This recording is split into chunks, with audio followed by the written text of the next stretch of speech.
Hey, what's up, guys? It's a Sports Blitz here, and we're back with another Mock the Mock.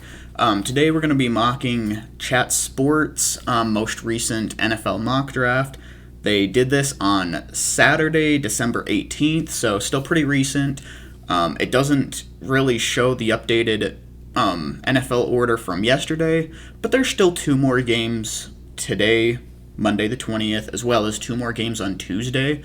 So this week's draft order is still going to change quite a bit, so I decided to wait until then to, do a more current mock draft. So instead of Mock Draft Monday, it's going to be Mock the Mock Monday. So let's go ahead and get into it. It's Chat Sports Mock Draft. Make sure to smash that like button and subscribe. We're at 765 subscribers right now. If you guys could bump that up to like 775, that'd be super appreciated. Really appreciate all the support. Let's go ahead and jump right into it. So we're going to skim along here. Okay, we'll skim through his first four picks right here. Okay, so it looks like first he has Aiden Hutchinson going to Detroit. I mean, really, I think he's without a doubt the number one edge rusher in this class. An argument could definitely be made for Kayvon Thibodeaux. I would have them like neck and neck. I'm a little bit higher on Aiden Hutchinson, though. I think he's a little bit better of a pass rusher. So really, whoever ends up being the number one pick, right now it's actually Jacksonville, but right now, for this mock draft, it was Detroit. Agreed, there's not really much to talk about there. Then he had Jacksonville taking Evan Neal. There's been a big argument there between if they would take Evan Neal or Kayvon Thibodeaux. I think either one could work. I think they could also definitely take Kyle Hamilton. They've got options. In fact, if they wanted, they could honestly trade back just a couple spots and get quite a bit more draft value and still get an absolute cornerstone piece for that franchise. So the Jags definitely have some options. Then for the Texans, you got Kayvon Thibodeaux. Like I said, him and Aiden Hutchinson are neck and neck. If that's where the Texans end up drafting, I mean, that's without a doubt an amazing pick for them. Then for the Jets, they get Derek Stingley here. I think, so for this mock, I believe the Jets would have still had, I guess they wouldn't have back-to-back picks, but they'd have a pick and then two Giants picks and then another Jets pick. I would probably take Kyle Hamilton with this first pick because I think Derek Stingley is more likely to be available a few picks later than Kyle Hamilton would. So I'd probably take Kyle Hamilton here, but, it's not a bad pick. Really, at this point, I think both of them would be available and be absolute studs for the Jets. So we'll go ahead and move on to their next four. Go and skip through a little bit. Okay, here we go. So number 5, let me close this ad. The Giants actually taking Charles Cross. That's kind of surprising to me. So for me, I'm not like extremely high on Charles Cross. He doesn't really seem to have the desired power that offensive tackles really need. I mean, I don't think he has a good enough anchor. I see him get blown up into the quarterback too often. I think he can work on that. I think he can develop into a pretty solid NFL tackle. I don't think he's a great run blocker either. He's got really good mechanics. Okay, I like his form.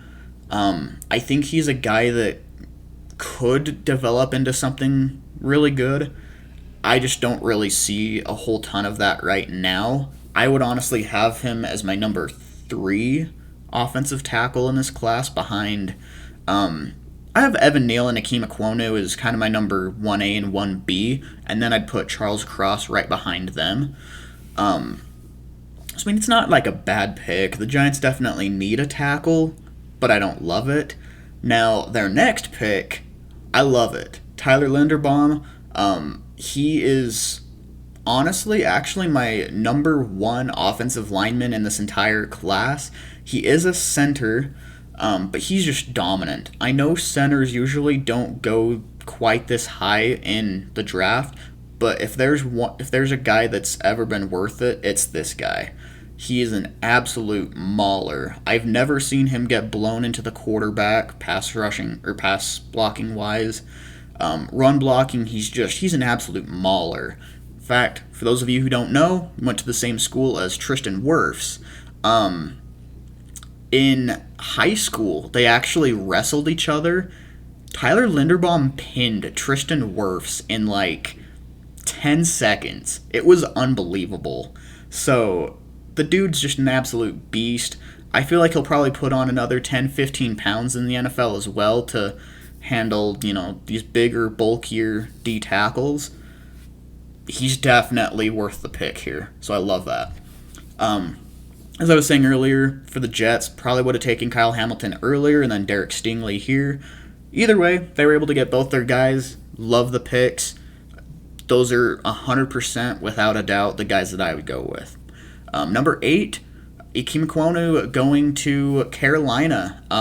If he's available at number 8, I feel like that would be an absolute steal for Carolina. Their offensive line is by far, not even close, the worst in the league. In fact, I think it's definitely one of the worst we've seen in the last decade, to be honest.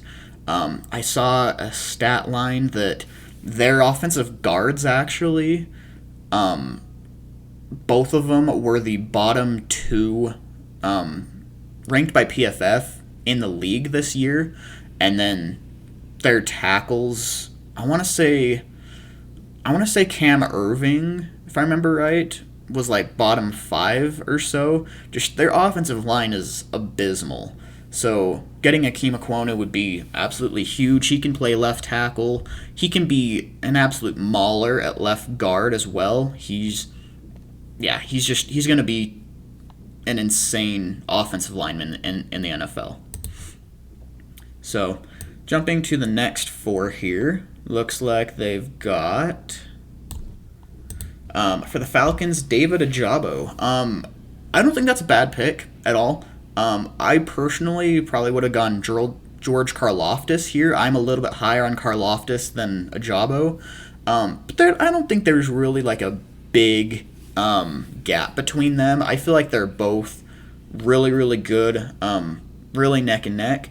I could honestly see David Ojabo fitting the Falcons' scheme a bit better than Karlaftis, so maybe that is better of a pick than, I think.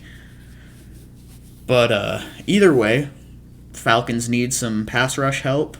Ojabo gives them that pass rush help. For the Eagles, they get George Karlaftis here. I mean, again, he's a really, really good player. I don't think that's a bad pick at all. Moving on. Then the Eagles get Andrew Booth here. I've said before, I think him and Derek Stingley, honestly, are a lot closer than people think. I think, really, if it weren't for Booth's injury earlier on, I feel like he'd be a more secured top 10 pick. The dude's an absolute stud. He can lock down. I mean, really, he can play in a zone or man scheme and be just fine. So, yeah, great pick for the Eagles. Him and Darius Slay would make a nasty cornerback duo. Then for the Vikings, they're taking DeMarvin Leal. I wouldn't hate this pick if Andrew Booth is off the board right here. But I'm also not a huge fan of it. I feel like corner should be their number 1 need, if I'm being honest. I think a couple guys that would go really well right here are Kaiir Elam, very high on Elam right now. I also really like Ahmad Gardner, or as his nickname is Sauce Gardner. I think either one of them would be a great pick for the Vikings. If the Vikings did go D-tackle, I'm a bigger fan of Jordan Davis from Georgia. I think he'd be a great replacement for Michael Pierce if they don't end up keeping him.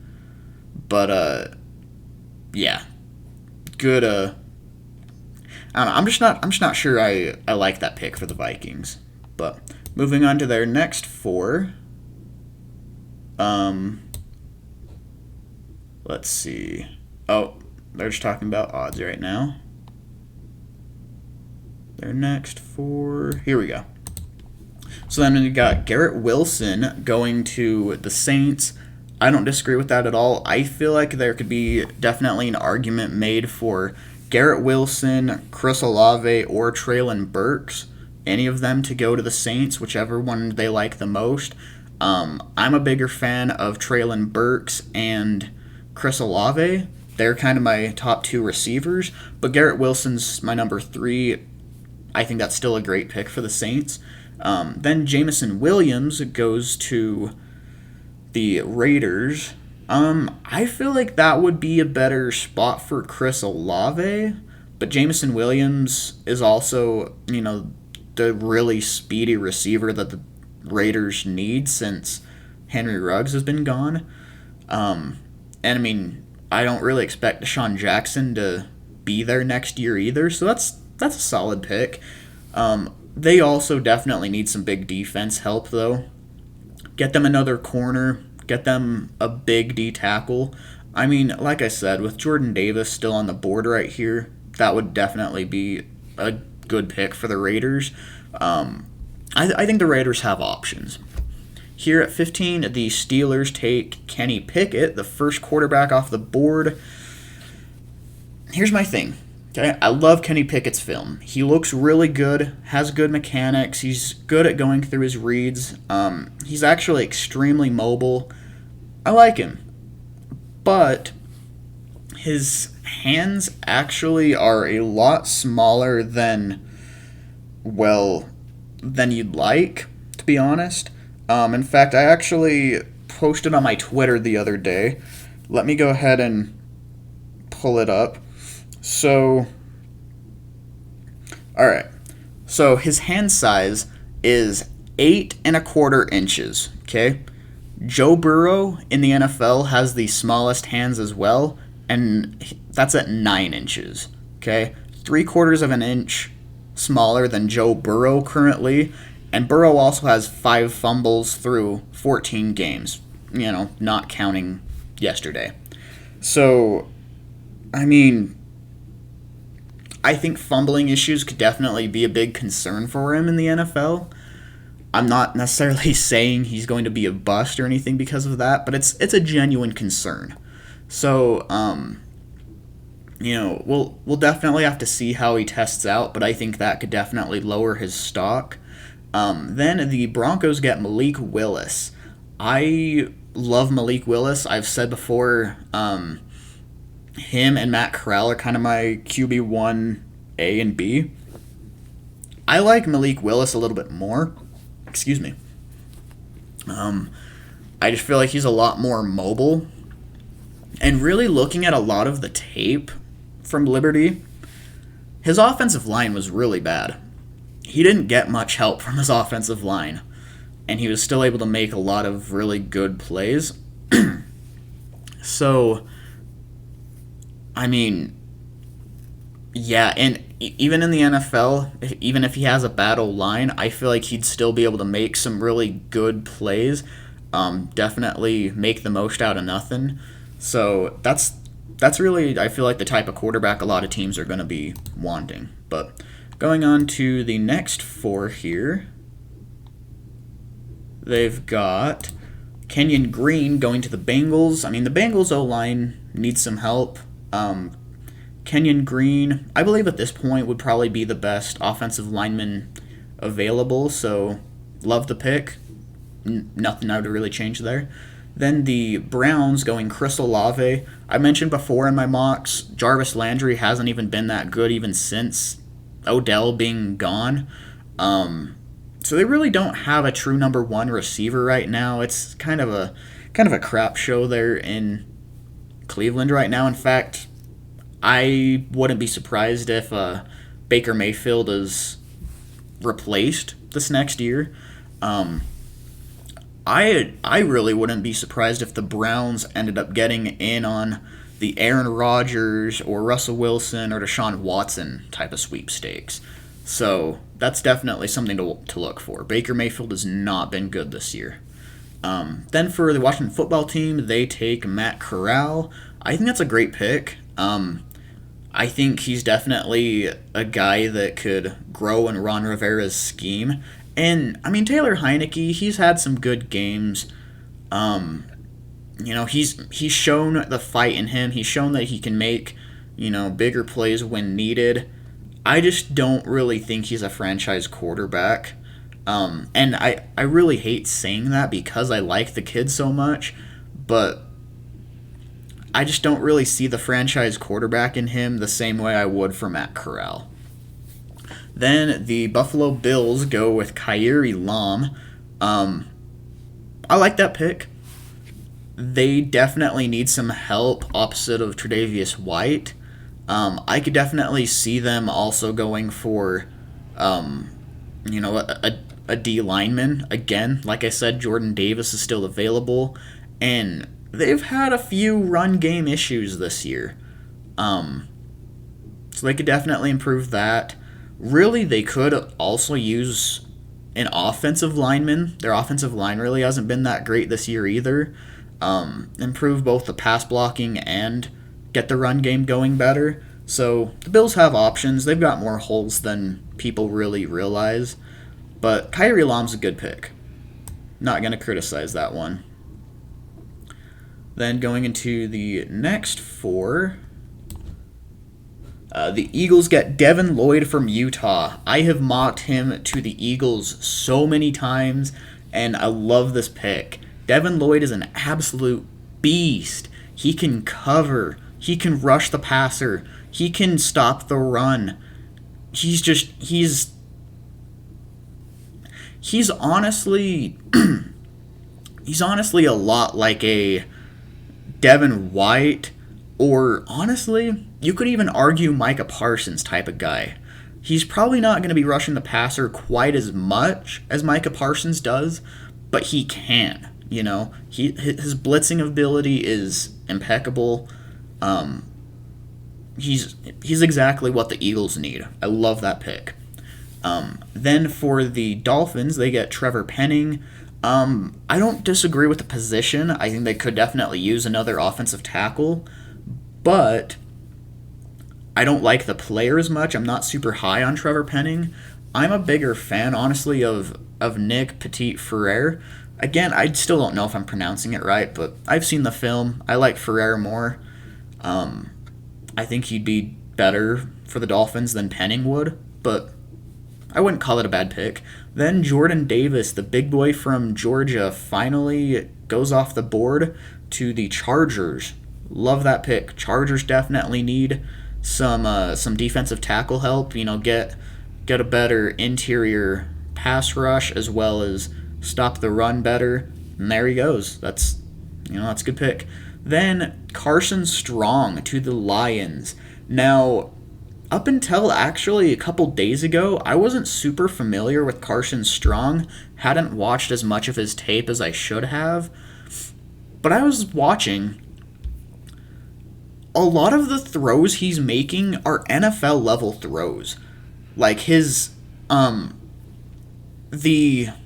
schemes that Nevada runs is very NFL-esque. In fact, as I was watching it, I know this sounds weird. Based off the scheme and his mechanics, it kind of felt like I was watching Tom Brady in a college version right there. And I don't want to hype up Strong too much because we don't know exactly what he'll be in the NFL. But his college scheme looked a lot like stuff that happens in the NFL. He was making NFL level throws. He's not the most mobile, but I mean the Lions have a good O-line and can protect him, so he doesn't have to be that mobile. So I feel like that'd be an awesome pick for the Lions, especially with a tough-minded coach like Dan Campbell. I think that'd be awesome. I really like that. So we're going to skip to the next four here. Looks like there's an ad going on. I'm actually gonna pause real quick. Well, there's only 3 seconds left, so never mind. I'm not gonna cut that out. But let's skip to the next four here. All right, so oh my goodness. So we've got the Ravens taking Nakobe Dean. I mean, I wouldn't call it a bad pick. I am really high on Nakobe Dean. I wouldn't disagree with it at all. But I'm not sure the Ravens really need a linebacker. I mean, I feel like Patrick Queen is still, really good linebacker. They could use some safety help. They could use some offensive line help. I've mentioned before, Alejandro Villanueva is not a very good tackle anymore, so they definitely need to look to replace him. Yeah. I mean, again, Dean is a really good player, but I just don't feel like that's the Ravens' biggest need. And I'll be honest, in the draft, I like to draft more for need, unless it's a team that is completely in a rebuild like the Jaguars or the Lions or something, where there's not really any specific one need. They just need good players all around, and in that case, I would take best player available. But then for the Cowboys, they take Daxton Hill from Michigan. I agree they need a safety as well as another corner. I like Jordan Battle from Alabama a bit more than Daxton Hill, but it's not a bad pick at all. Then Trent McDuffie from Washington. I don't think they should take him over Ahmad Gardner. Gardner is better than Trent McDuffie. No one's going to convince me otherwise.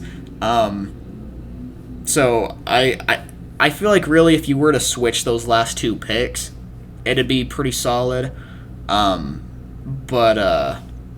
Yeah, I don't agree with taking Trent McDuffie above Ahmad Gardner. So, then the final four picks, we've got Jahan Dotson going to the Titans. I feel like that's a solid pick. I mean, they've had some receiver issues with injuries. AJ Brown and Julio Jones have both had some bad injuries this year. I'm not sure how much longer Julio is going to be playing. I mean, even when he has played this year, hasn't really been his best year either. Definitely shown some signs of slowing down. So, yeah, he could... I'm not sure how much longer he's going to be playing. So, Titans could definitely use a receiver. With Treylon Burks still on the board right there, I'd take Burks over Dotson, but it's not a bad pick. Then the Bucks get Trayvon Walker. Bucks, I really don't see a huge need anywhere on the board for them, except for maybe like corner and safety.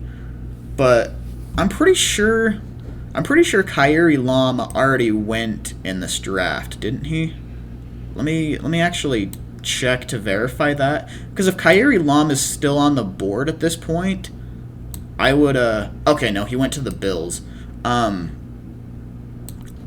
So yeah, I guess with all those good corners off the board, I don't really see another huge need for the Bucks. So Trayvon Walker would be a solid pick.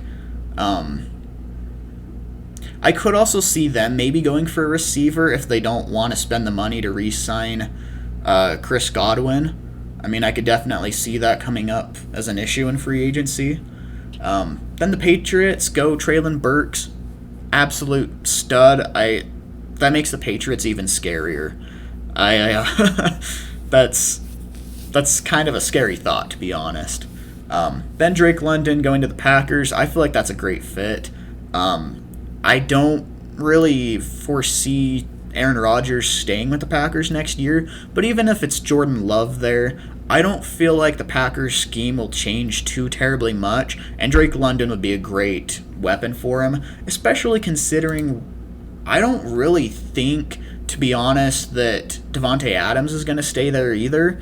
I feel like him and Aaron Rodgers are both going to be gone.